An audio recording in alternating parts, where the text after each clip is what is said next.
সুপ্রিয় দর্শক, আজকে আমরা এমন একজন তারকার গল্প শোনাবো যিনি শুধু একটি নাম নন, তিনি নিজেই একটা প্রতিষ্ঠান, একটি ইতিহাস। তিনি সেই মানুষ যার নাম শুনলে কোটি কোটি ভক্তের চোখের সামনে ভেসে ওঠে বাংলা সিনেমার রঙিন পর্দা, নায়কোচিত হেঁটে আসা আর কোটি কোটি মানুষের স্বপ্নের নায়ক। তিনি শাকিব খান, ঢালিউডের কিং, বাংলা সিনেমার সুপারস্টার। আজকের এই ভিডিওতে আমরা জানাবো এক নারায়ণগঞ্জের ছেলেটা কিভাবে হয়ে উঠল পুরো ইন্ডাস্ট্রির ভরসার নাম। জানাবো তার সংগ্রামের গল্প, তার সাফল্যের ইতিহাস আর সেই সব অজানা অধ্যায় যা শোনেননি অনেকেই। সঙ্গে থাকুন, ভিডিওটি শেষ পর্যন্ত দেখুন, কারণ এই ভিডিওটি শেষ পর্যন্ত না দেখলে আপনি জানতেই পারবেন না শাকিব খানের আড়ালে সেই জীবনগাথা যা অনুপ্রেরণার জায়গা। 1979 সালের 18 মার্চ নারায়ণগঞ্জের এক সাধারণ পরিবারের জন্ম শাকিব খানের।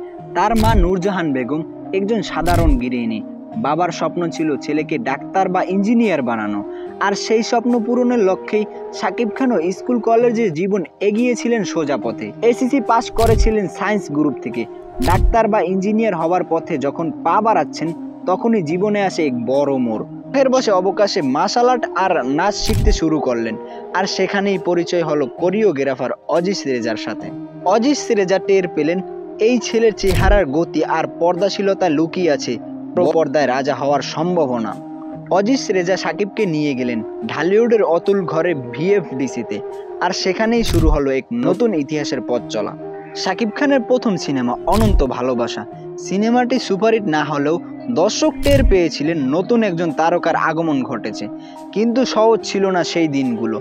মডেলিং, নাটক বা টিভিসি ছাড়াই সরাসরি সিনেমায় অভিষেক, তাও আবার ঢালিউডের সবচেয়ে কঠিন সময়, যখন ইন্ডাস্ট্রি নিম্নমানের গল্প আর অশ্লীলতায় ডুবে যাচ্ছে। শাকিব খানকে লড়তে হয়েছে সিনেমার পর্দায় যেমন, তেমনি পর্দার বাইরেও সিন্ডিকেট, মাফিয়া আর তার পরিবারের প্রভাবের বিরুদ্ধে। শাকিব খানের জীবনের এক বড় মোড়ের বছর 2005।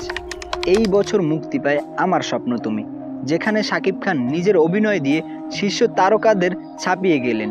সেই পাগলাটে প্রেমিকের চরিত্র দর্শক হেসেছে, কেঁদেছে, মুগ্ধ হয়েছে। এরপরে একে একে আসে ডিসি টেরর, শোভা, বাধা। প্রতিটি সিনেমায় যেন এক একটি মাইল ফলক হয়ে দাঁড়ালো শাকিব খানের জীবনের।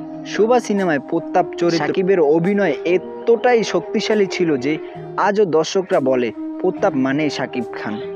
2006 থেকে 2015 এই পুরো দর্শক শাকিব খানের রাজত্ব।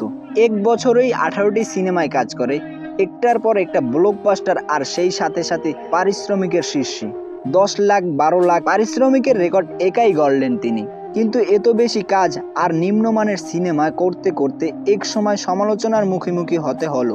ফ্যাশন, গেট আপ, সিনেমার গল্প সবকিছু নিয়ে ট্রোল শুরু হলো সোশ্যাল মিডিয়ায়। 2016 সালে শিকারি সিনেমা দিয়ে শাকিব খান আবারও প্রমাণ করে দিলেন শাকিব খান কখনো হার মানে না। নেভার সিন বিফোর লুকে ধরা দিলেন তিনি। শুধু বাংলাদেশই নয়, কলকাতা সিনেমায় বাজারও মাতিয়ে দিলেন তিনি।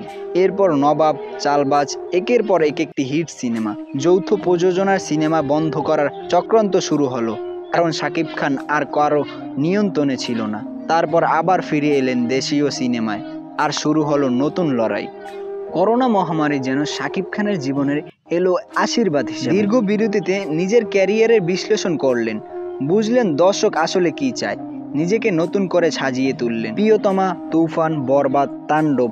নতুন শাকিব খান যেন এক নতুন ঢালিউডের জন্ম দিলেন। শাকিব খান কেবল একজন নায়ক নন, তিনি সেই নাম যে নাম শুনলে এক নস্টালজিক হয়ে পড়ে, অন্য প্রজন্ম গর্ব অনুভব করে। বাংলা সিনেমার ইতিহাস লেখা হবে শাকিব খান ছাড়া অসম্ভব। শাকিব খান এখন কেবল বাংলাদেশের নায়ক নন, তিনি দুই বাংলার নায়ক। তিনি গ্লোবাল বাংলা সিনেমার এক ব্র্যান্ড। প্রিয় দর্শক, আপনি তাকে পছন্দ করেন বা অপছন্দ করেন, কিন্তু বাস্তবতা এড়াতে পারবেন না।